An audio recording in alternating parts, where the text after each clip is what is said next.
Well, there's some good odds and ends here. Aha! That is the bad boy that I'm looking for. On the homestead.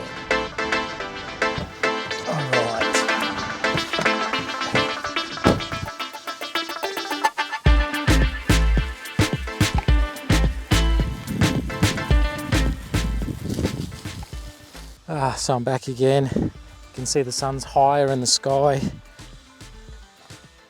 And it's not crusty dry, but that's all dry again, all that dirt. So same thing again, get the hose out, wet it down again.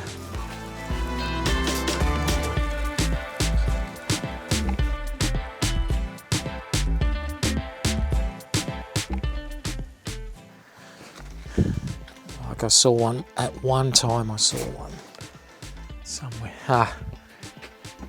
Right, there's one here. That's not the one I'm looking for, so I'll just pop that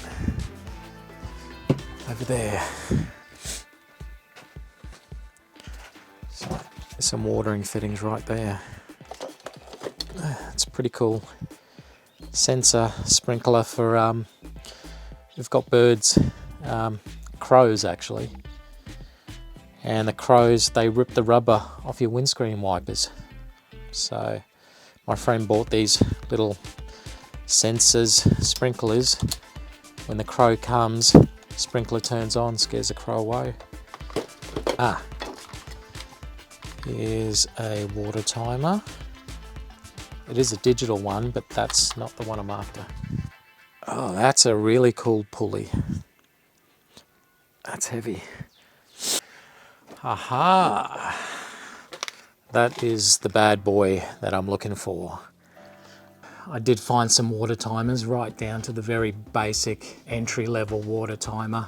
It is analog with dials, analog dials on it. It's still powered by battery. You can see this one takes a little 9-volt battery. The covers come off the front. I assume it still works, and that'll get you out of trouble. Then the next one I found was a little bit of a step up. It's got a little waterproof cover on it. And it's actually got a digital screen on the front. Oh yeah, the analog has a frequency. Looks like you can set it from every hour up to 1 week. And you can set the runtime is anywhere from 1 minute to 2 hour runtime. Then the digital one with the digital screen. I imagine that has exactly the same settings as the analog one, except it's just a digital screen. I actually probably would prefer just the analog one. Ugh, that battery is leaking. Both of these can only feed one hose at a time. You could go and buy one of those little fork splitter, and I've tried that years ago. The problem with that is you lose water pressure. All of your hoses have to run at the same time because this only has one little solenoid in it, which is why this big beauty comes in real handy. So it has one controller on the top there. It has 4 separate solenoids. You can see the wire going to each one. Each one of these little fittings at the bottom, these modules, has an electrical solenoid or valve that opens and closes, and all 4 are controlled by this unit, mother unit on the top. You can see the manifold on the back. It's the wires and the head unit trigger when the valves are going to open.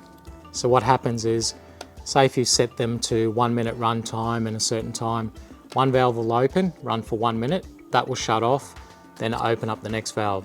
So what it means is you can have 4 sprinklers all run consecutively and they all have full pressure. Of course, the setback is this is more expensive. I didn't really show you how to set this. Let's flick it to the clock set.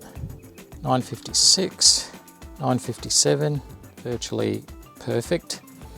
Set the day on there. You can plus or minus a day, but you can see it's on Sunday. Start times. So you got 3 cycles, 3 times a day. So we've got 8 o'clock, 11 o'clock in the morning, 1 in the afternoon. That should get us through the whole day. Run times. I've set all 4 stations or 4 solenoids to 1 minute and how often, and I've checked every single day, and that's it. And then back there, cycle back to auto. And next run time will be in approximately an hour. Yeah, I guess I'm gonna need some hose.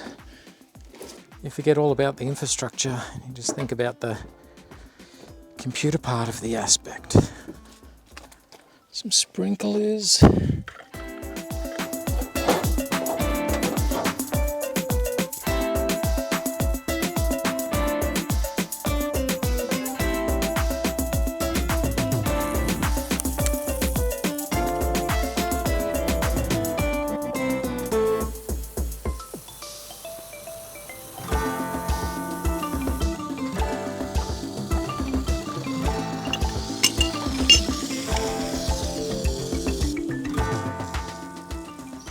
So one thing I just realised is that I've had this unit for about 14 years.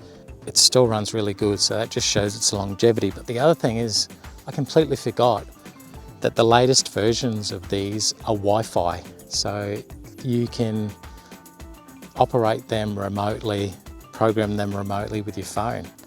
So there you go.